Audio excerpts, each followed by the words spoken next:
ꯃꯌꯥꯝꯒꯤ ꯅꯨꯡꯉꯥꯏꯅꯕꯒꯤꯗꯃꯛ ꯂꯩꯖꯔꯤꯕ ꯃꯈꯜ ꯃꯊꯦꯜ ꯃꯅꯤꯄꯨꯔ ꯆꯦꯅꯦꯜꯅ ꯃꯌꯥꯝꯕꯨ ꯏꯀꯣꯛꯅꯣꯟꯅ ꯈꯨꯔꯨꯝꯖꯔꯤ ꯉꯁꯤꯁꯨ ꯃꯌꯥꯝꯒꯤ ꯅꯨꯡꯉꯥꯏꯅꯕꯒꯤꯗꯃꯛ ꯃꯃꯥꯡꯗ ꯇꯥꯍꯟꯖꯈꯤꯕ ꯃꯅꯤꯄꯨꯔꯤ ꯍꯣꯔꯔ ꯁ꯭ꯇꯣꯔꯤ ꯃꯃꯥ ꯃꯆꯥ ꯍꯥꯏꯔꯤꯕ ꯋꯥꯔꯤ ꯑꯗꯨꯒꯤ ꯃꯔꯤꯁꯨꯕ ꯑꯔꯣꯏꯕ ꯇꯥꯡꯀꯛ ꯃꯌꯥꯝꯗ ꯈꯨꯗꯣꯜ ꯇꯝꯖꯔꯤ ꯃꯃꯥꯡꯒꯤ ꯇꯥꯡꯀꯛꯇ ꯃꯌꯥꯝꯅ ꯇꯥꯕꯤꯈ꯭ꯔꯦ ꯊꯣꯏꯕꯅ ꯃꯥꯒꯤ ꯆꯦꯛꯀꯣꯟꯗ ꯊꯕꯛ ꯁꯨꯃꯤꯟꯅꯗꯨꯅ ꯂꯩꯔꯤꯕ ꯁꯨꯗꯥꯝ ꯍꯦꯝꯕ ꯑꯃꯗꯤ ꯀꯃꯣꯟꯗ ꯃꯥꯒꯤ ꯃꯌꯥꯝꯕꯅ ꯖꯦꯜꯗ ꯂꯩꯈꯤꯕ ꯑꯃꯗꯤ ꯃꯇꯩꯃ ꯃꯥꯒꯤ ꯃꯆꯥꯅꯨꯄꯥꯅ ꯁꯤꯈꯤꯕꯒꯤ ꯋꯥꯔꯤ ꯂꯤꯕ ꯑꯃꯗꯤ ꯆꯦꯛꯀꯣꯟ ꯑꯗꯨꯗ ꯏꯝꯇꯤꯌꯥꯖꯀꯤ ꯃꯍꯨꯠ ꯁꯤꯟꯗꯨꯅ ꯂꯥꯛꯂꯤꯕ ꯕꯟꯖꯤꯠꯅ ꯆꯦꯛꯀꯣꯟ ꯑꯗꯨꯗ ꯂꯥꯛꯄ ꯃꯇꯝꯗ ꯐꯠꯇꯕ ꯈꯨꯗꯝ ꯀꯌꯥ ꯊꯣꯛꯄꯒꯤ ꯃꯇꯥꯡ ꯑꯗꯨ ꯃꯌꯥꯝꯅ ꯇꯥꯕꯤꯈ꯭ꯔꯦ ꯃꯁꯤꯒꯤ ꯃꯈꯥ ꯇꯥꯊꯔꯛꯄ ꯁꯔꯨꯛ ꯑꯗꯨ ꯃꯌꯥꯝ ꯄꯨꯟꯅ ꯇꯥꯃꯤꯟꯅꯔꯁꯤ ꯑꯁꯨꯝꯅ ꯆꯦꯛꯀꯣꯟ ꯑꯗꯨꯗ ꯊꯣꯛꯂꯤꯕ ꯊꯧꯗꯣꯛꯁꯤꯡ ꯑꯗꯨ ꯉꯥꯏꯍꯥꯛꯀꯤ ꯃꯇꯨꯡꯗ ꯇꯨꯃꯤꯟ ꯂꯩꯅꯈ꯭ꯔꯦ ꯀ꯭ꯋꯥꯛ ꯈꯣꯡꯂꯝꯕ ꯅꯨꯡꯁꯤꯠ ꯁꯤꯠꯄ ꯀꯌꯥ ꯇꯧꯔꯝꯕ ꯑꯗꯨꯁꯨ ꯂꯣꯏꯅ ꯐꯈ꯭ꯔꯦ ꯃꯁꯤꯗꯒꯤ ꯆꯦꯛꯀꯣꯟ ꯑꯗꯨꯒꯤ ꯁꯤꯟꯃꯤꯁꯤꯡ ꯑꯗꯨ ꯃꯥꯒꯤ ꯊꯕꯛꯇ ꯃꯥꯏ ꯑꯣꯟꯁꯤꯟꯅꯈ꯭ꯔꯦ ꯊꯣꯏꯕ ꯁꯨꯗꯥꯝ ꯀꯃꯣꯟ ꯑꯃꯗꯤ ꯍꯦꯝꯕꯁꯨ ꯊꯕꯛ ꯇꯧꯔꯤ ꯁꯣꯝꯗ ꯕꯟꯖꯤꯠꯅ ꯃꯥꯒꯤ ꯀꯥ ꯑꯗꯨꯗ ꯐꯝꯂꯒ ꯍꯥꯟꯅ ꯂꯩꯔꯝꯕ ꯆꯦ ꯆꯥꯡ ꯈꯔ ꯌꯦꯡꯂꯤ ꯑꯁꯨꯝꯅ ꯌꯦꯡꯂꯤꯉꯩ ꯃꯥꯒꯤ ꯅꯥꯔꯣꯝꯗ ꯀꯔꯤꯅꯣ ꯑꯃꯅ ꯊꯦꯡꯅꯛꯄꯒꯨꯝ ꯃꯔꯦꯡ ꯆꯠꯂꯛꯏ ꯃꯗꯨꯗ ꯕꯟꯖꯤꯠꯅ ꯀꯩꯅꯣꯅꯦ ꯍꯥꯏꯗꯨꯅ ꯃꯈꯨꯠꯅ ꯈꯣꯠꯂꯤ ꯑꯗꯨꯕꯨ ꯃꯔꯦꯡ ꯆꯠꯄ ꯑꯗꯨꯗꯤ ꯉꯥꯏꯍꯥꯛ ꯂꯩꯇ ꯑꯗꯨꯝ ꯇꯧꯔꯛꯏ ꯑꯁꯨꯝꯅ ꯇꯧꯔꯛꯄ ꯑꯗꯨꯗ ꯕꯟꯖꯤꯠꯅ ꯐꯝꯂꯝꯕꯗꯒꯤ ꯐꯨꯛ ꯍꯧꯒꯠꯂꯤ ꯑꯗꯨꯒ ꯑꯀꯣꯏꯕ ꯑꯗꯨ ꯀꯣꯏꯌꯦꯡ ꯌꯦꯡꯉꯤ ꯑꯗꯨꯕꯨ ꯀꯅꯥ ꯑꯃꯠꯇꯗꯤ ꯂꯩꯈꯤꯗꯦ ꯑꯗꯨꯒ ꯇꯤꯟ ꯀꯥꯡꯁꯨ ꯑꯃꯠꯇ ꯄꯥꯏꯕ ꯎꯈꯤꯗꯦ ꯃꯁꯤꯗꯒꯤ ꯕꯟꯖꯤꯠ ꯑꯗꯨ ꯃꯥꯒꯤ ꯆꯧꯀ꯭ꯔꯤ ꯑꯗꯨꯗ ꯐꯝꯂꯒ ꯃꯥꯒꯤ ꯊꯕꯛ ꯑꯗꯨ ꯃꯈꯥ ताना अमुक तौरी असमना तौरीङै माना लैरिबा का अदुगी थोंजिनपान अदुगी असोम थंबा वांगदा नुपी अमना यामना पिकना नोकपगुम कप्पगुम तौरई खोंजल अदु बंजितना ताखिबगुम सु तौखी मसिदगी बंजितना कनानो येंगे खदुना तपना हौगलई तांजा अदुदा थोइबदु बंजित की का अदुदा फटलाउना चंगी अदुगा सा कैनोमता हाइजगे असमना थोइबना कौरुबा अदुदा बंजित खंगदुना खंगलाउ लाउई मदुदा थोइबना सार अइने असुमना हाइदुना बंजितपु फाथखी मदुदा बंजितना यारे कयो नंगना हाइनेबो हाइरो कैसु नतेदा सार चा हापकद्राना हंगे तौबनी ngaikoni chekon sida thabak suriba simisingsi loinamak chekon sida sak pijabro sa pijadeda mayum da sarka laknaba ngaktani adubu aikhoi mari amadi chekon asida yari aduna sida adum chak thongaga sai hana leiramba manager adusu aikhoi punna adum samini aduna sargi su hapkadran hangbani fare aidi yumda dum chagani aduga nungdang su chekon sida hingde oi yumda lekani noina sangi sibu aina amuk kadong aduino natrane hoi mane sar adudi ai amuk chalukige asumna thoibuga banjitka wari sanaraba matung thoibadu magi thabak sufam adomda amuk satkhre aduga banjitsu magi ka aduda lehori asumna banjitna magi ka da phamlingai ka adugi thongnawda kana gumpi ama फट लाउना सत्खिबगुम mummy हाइफेट ताखी Maroda बंजितना ममाई अदु थोंनाव रोमदा फट जेंथोकपदती कना अमत लेरमदी मसिदगी महाकना फुक हौगलकलगा थोंनाव अदुदा चेपथरगा येंगी मरुदसु कना अमत सत्खिब उखिदी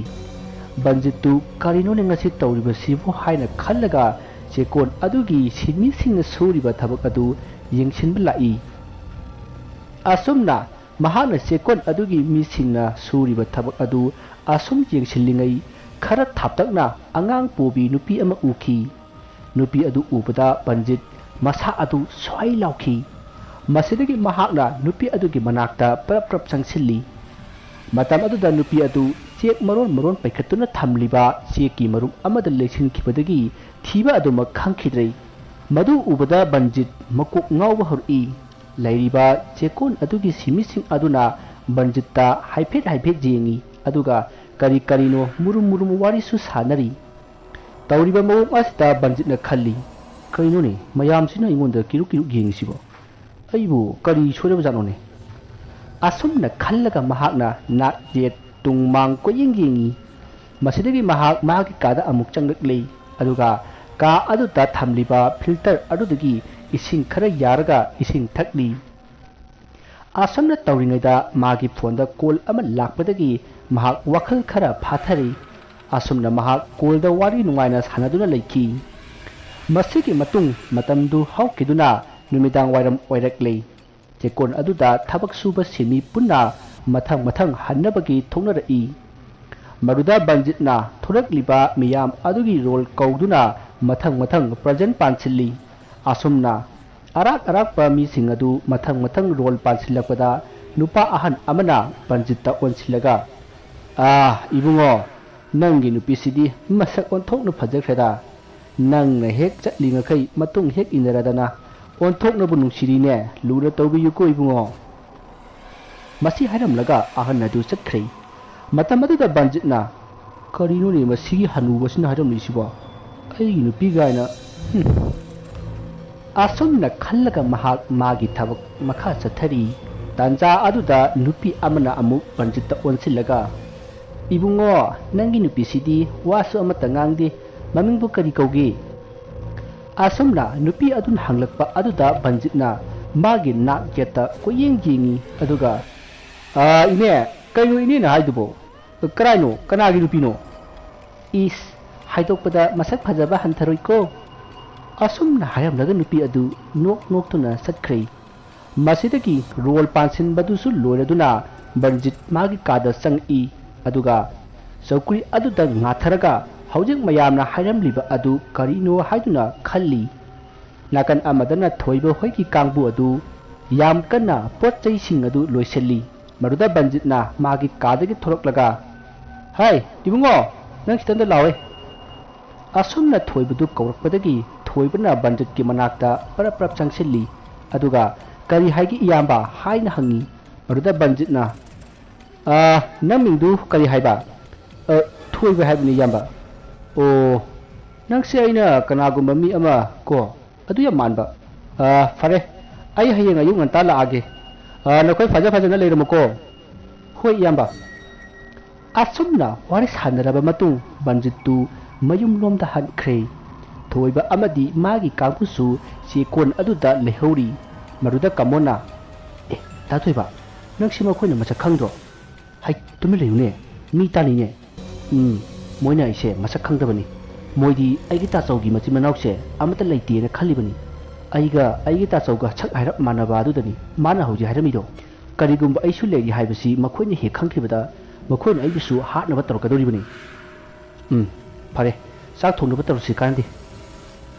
असुमना वारि सानदुना साक थोंखी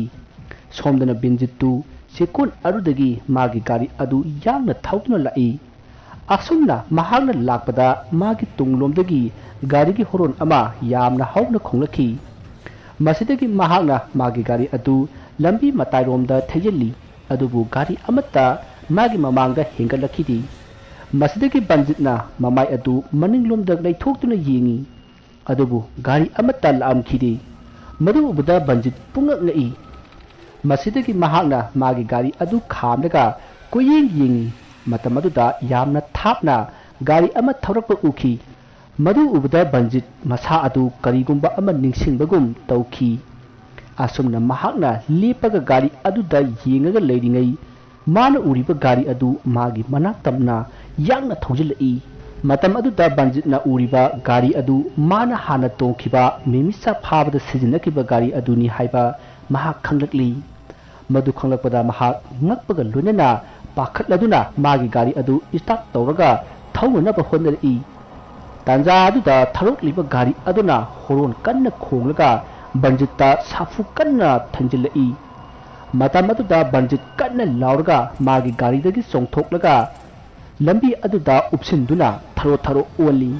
मरुदगी महांगना अमुक कोयेंग येंगकपददी गारी अदुदी लाअमद्रै अदुगा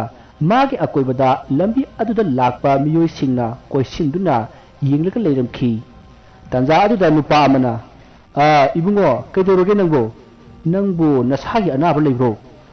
असुमना नुपा अदुना हंगलकपदा बंजितु पाखुम अमता पिरमदना फुक हवगलगा मागे गारी अदु स्टार्ट तौदुना युमलोमदा परप्रप लाखी ꯃꯁꯤꯗꯒꯤ ꯃꯍꯥꯛ ꯃꯌꯨꯝ ꯌꯧꯔꯤ ꯃꯍꯥꯛꯅ ꯃꯌꯨꯝ ꯌꯧꯔꯒ ꯃꯉꯣꯟꯗ ꯊꯣꯛꯈ꯭ꯔꯤꯕ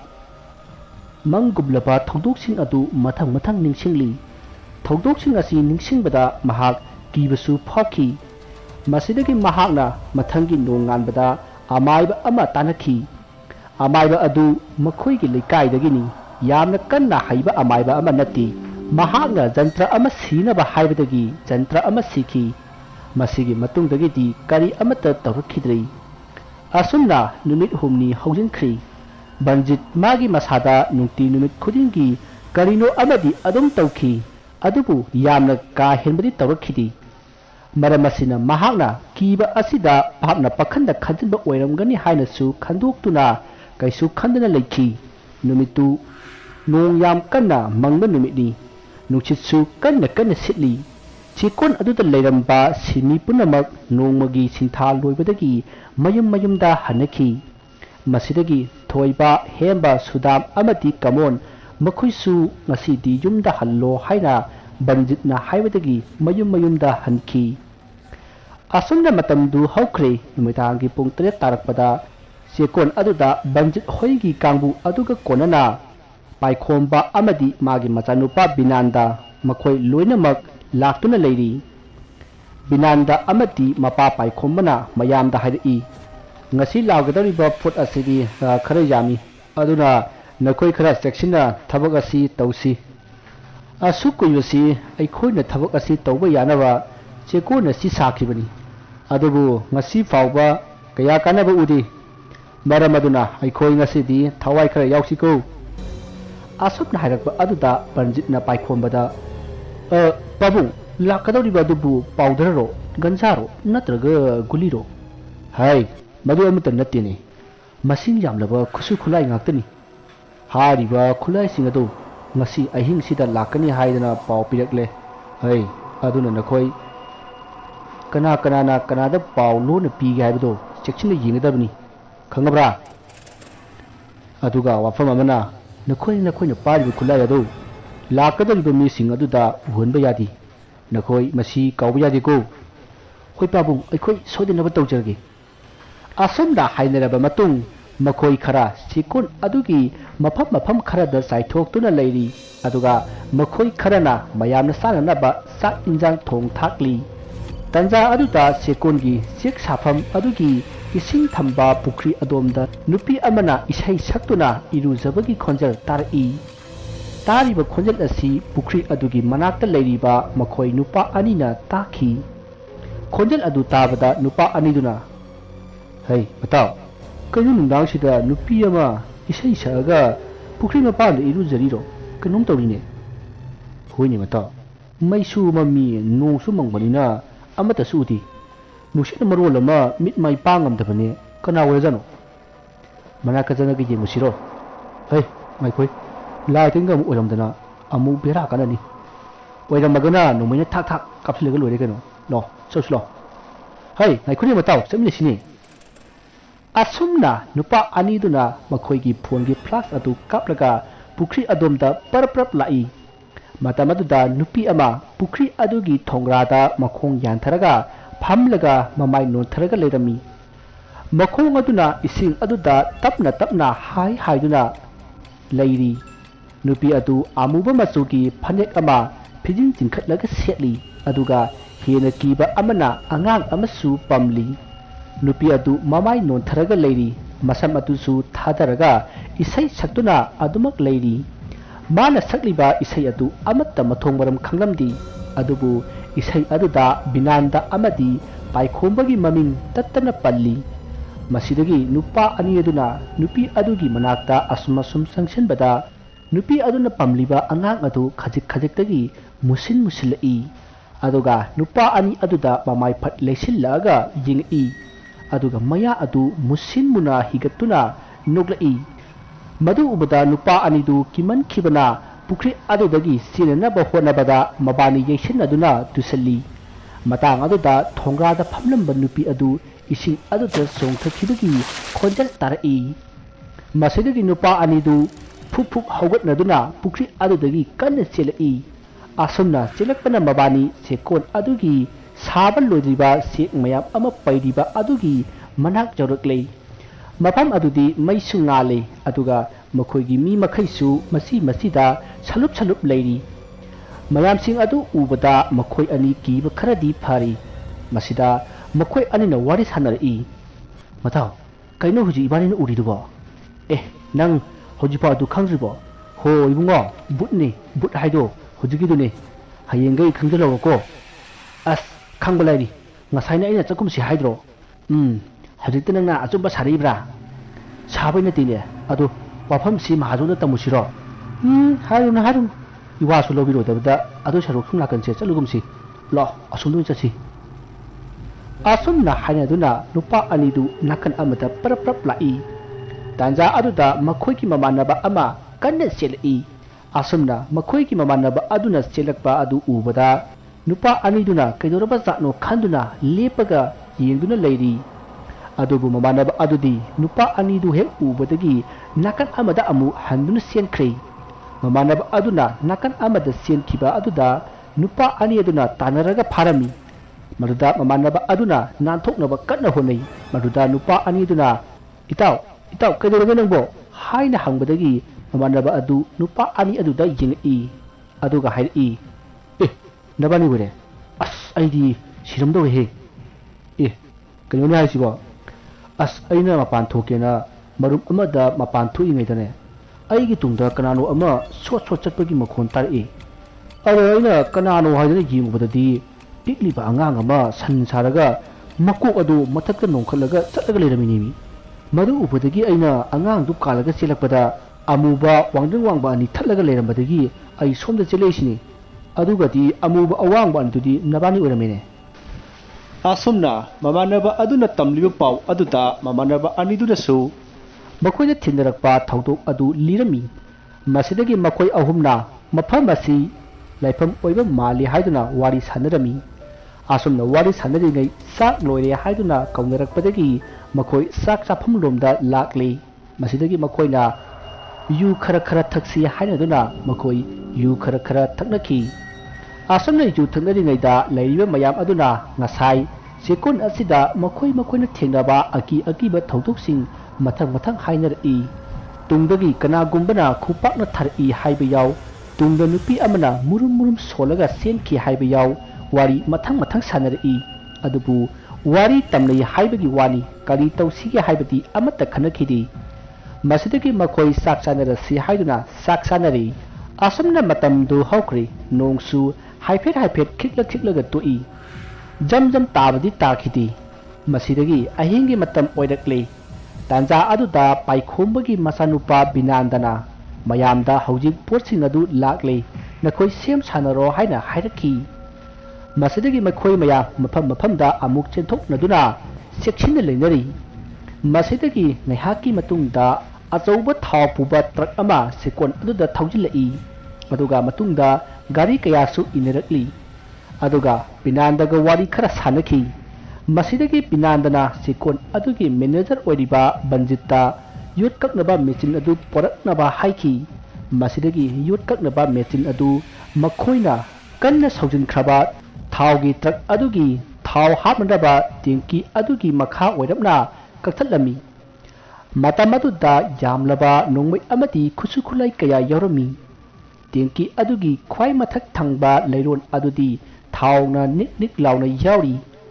मसिदगी बिनांदना मागी कांबुदा खुलाई सिंह अदु मखोइना हाना प्लान तौदुना थमलिबा का अमदा होंजिनबा हाइबदगी मथंग होंजिनबा हरई असमना खुलाई अमा अनि होंजिनबा हरकपदा पाइखोंबगी मनाक्ता लेरिबा नुपा अदुगी ममिता बिनांदगा वारी सानदुना लेरिबा खुलाई पुरइबा बोस अदुना बिनांददा नोंमैना काकनबगी मवोंग तौबा उखी मदु उबदा पाइखोंबगी मनाक्ता लेरिबा नुपा अदुना खुलाई पुरइबा बोस अदुदा नोंमैदुना कापखी अदुबु लाइबक फबदी बोस अदुगे सायेंगदा पानखिबना सिबमक्ति सिखिरी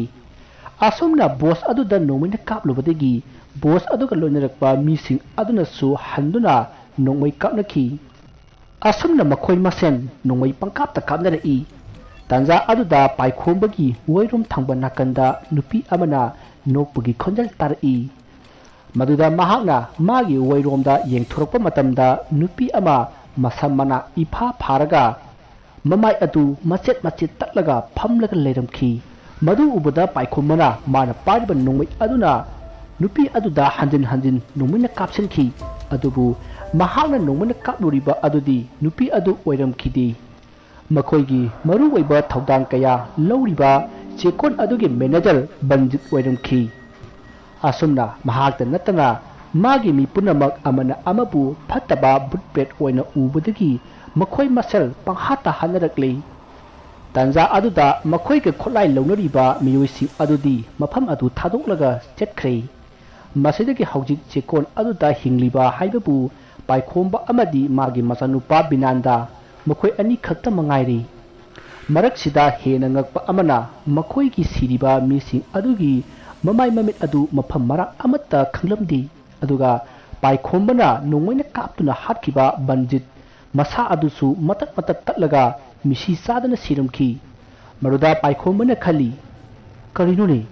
ꯉꯁꯥꯏ ꯑꯩꯅ ꯅꯣꯡꯃꯩꯅ ꯀꯥꯞꯄꯗꯗꯤ ꯃꯔꯨ ꯑꯃ ꯑꯅꯤ ꯈꯛꯇꯅꯤ ꯑꯗꯨꯒ ꯀꯔꯝꯅ ꯑꯁꯨꯛ ꯊꯤꯅ ꯁꯣꯛꯂꯝꯂꯤꯕ ꯑꯁꯨꯝꯅ ꯈꯜꯂꯤꯉꯩ ꯅꯣꯡꯁꯨ ꯊꯤꯠꯂꯤ ꯊꯤꯠꯂꯤ ꯇꯥꯕ ꯍꯧꯔꯛꯂꯤ ꯃꯇꯝ ꯑꯗꯨꯗ ꯄꯥꯏꯈꯣꯝꯕꯒꯤ ꯃꯆꯥꯅꯨꯄꯥ ꯕꯤꯅꯥꯟꯗꯅ ꯃꯐꯝ ꯑꯁꯤ ꯊꯥꯗꯣꯛꯂꯒ ꯆꯠꯈ꯭ꯔꯁꯤ ꯅꯠꯇ꯭ꯔꯕꯗꯤ ꯍꯧꯖꯤꯛ ꯃꯐꯝꯁꯤꯗ ꯅꯣꯡꯃꯩ ꯀꯥꯞꯅꯈꯤꯕꯅꯤꯅ ꯄꯨꯂꯤꯁ ꯁꯣꯏꯗꯅ ꯂꯥꯛꯂꯒꯅꯤ ꯍꯥꯏꯅ ꯍꯥꯏꯔꯛꯏ ꯑꯁꯨꯝꯅ ꯍꯥꯏꯅꯔꯤꯉꯩ ꯃꯈꯣꯏꯒꯤ ꯑꯀꯣꯏꯕꯗ ꯅꯨꯄꯤ ꯑꯃꯅ ꯀꯟꯅ ꯀꯟꯅ ꯅꯣꯛꯄꯒꯤ ꯈꯣꯟꯖꯦꯜ ꯇꯥꯔꯛꯏ ꯃꯁꯤꯗꯒꯤ ꯈꯪꯍꯧꯗꯨꯅ ꯕꯤꯅꯥꯟꯗꯒꯤ ꯃꯈꯣꯡ ꯑꯗꯨ ꯀꯅꯥꯒꯨꯝꯕ ꯑꯃꯅ ꯄꯥꯏꯔꯒ ꯁꯣꯔꯣ ꯁꯣꯔꯣ ꯂꯥꯛꯇꯨꯅ ꯆꯤꯡꯈꯤ ꯃꯁꯤꯗꯒꯤ ꯄꯥꯏꯈꯣꯝꯕꯅ ꯃꯆꯥꯅꯨꯄꯥ ꯕꯤꯅꯥꯟꯗꯕꯨ ꯆꯤꯡꯈꯤꯕ ꯑꯗꯣꯝꯗ ꯇꯥꯔꯛꯈꯤ ꯃꯇꯝ ꯑꯗꯨꯗ ꯄꯥꯏꯈꯣꯝꯕꯒꯤ ꯃꯈꯣꯡꯗ ꯀꯅꯥꯒꯨꯝꯕ ꯑꯃꯅ ꯌꯥꯜꯂꯛꯄꯗꯒꯤ ꯃꯍꯥꯛ ꯇꯨꯁꯤꯟꯈꯤ ꯃꯁꯤꯗꯒꯤ ꯃꯍꯥꯛꯅ ꯃꯃꯥꯏ ꯅꯣꯟꯈꯠꯂꯛꯄꯗ ꯅꯨꯄꯤ ꯑꯃ ꯃꯥꯒꯤ ꯃꯃꯥꯡꯃꯛꯇꯗ ꯀꯟꯅ ꯆꯦꯟꯈꯤ ꯃꯗꯨ ꯎꯕꯗ ꯄꯥꯏꯈꯣꯝꯕꯅ ꯃꯥꯅ ꯄꯥꯏꯔꯤꯕ ꯅꯣꯡꯃꯩ ꯑꯗꯨꯅ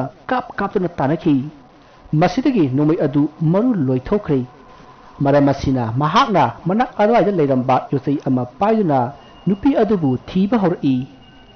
ꯑꯁꯨꯝꯅ ꯑꯁꯨꯝ ꯊꯤꯔꯛꯄꯗ ꯃꯤ ꯑꯃꯅ ꯀꯟꯅ ꯁꯣꯔ ꯊꯕꯦꯠ ꯊꯕꯦꯠ ꯍꯣꯜꯂꯒ ꯆꯦꯟꯕꯒꯤ ꯃꯈꯣꯜ ꯑꯃ ꯄꯥꯏꯈꯣꯝꯕꯅ ꯇꯥꯔꯛꯏ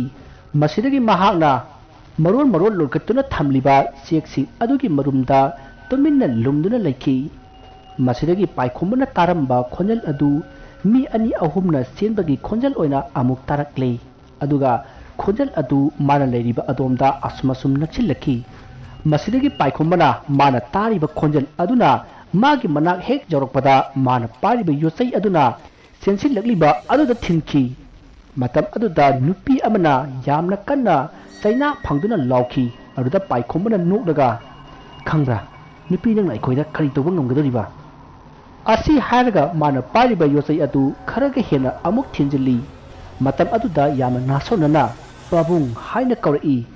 ꯈꯣꯟꯖꯦꯜ ꯑꯗꯨ ꯇꯥꯕꯗ ꯄꯥꯏꯈꯣꯝꯕ ꯃꯁꯥ ꯑꯗꯨ ꯁ꯭ꯋꯥꯏ ꯂꯥꯎꯈꯤ ꯃꯁꯤꯗꯒꯤ ꯃꯍꯥꯛꯅ ꯆꯦꯛꯀꯣꯟ ꯑꯗꯨꯒꯤ ꯊꯥꯜꯂꯤꯕ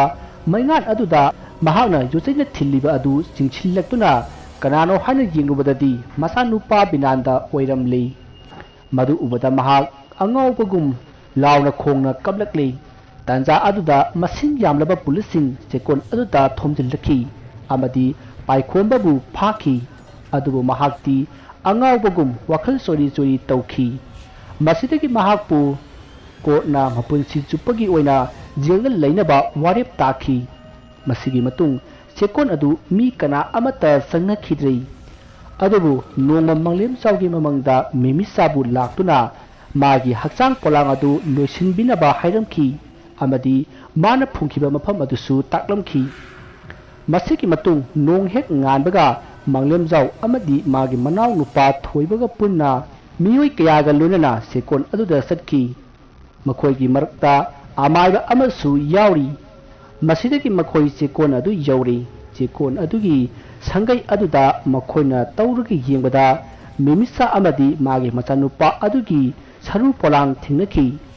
ꯑꯁꯨꯝꯅ ꯁꯔꯨꯁꯤꯡ ꯑꯗꯨ ꯐꯪꯕꯗꯒꯤ ꯃꯈꯣꯏ ꯃꯌꯥꯝꯅ ꯍꯧꯅꯕꯤ ꯃꯇꯨꯡ ꯏꯟꯅ ꯄꯣꯠꯂꯣꯏꯈꯤ ꯍꯥꯏꯔꯤꯕ ꯅꯨꯃꯤꯠ ꯑꯁꯤꯒꯤ ꯅꯨꯡꯊꯤꯜꯒꯤ ꯄꯥꯎꯗ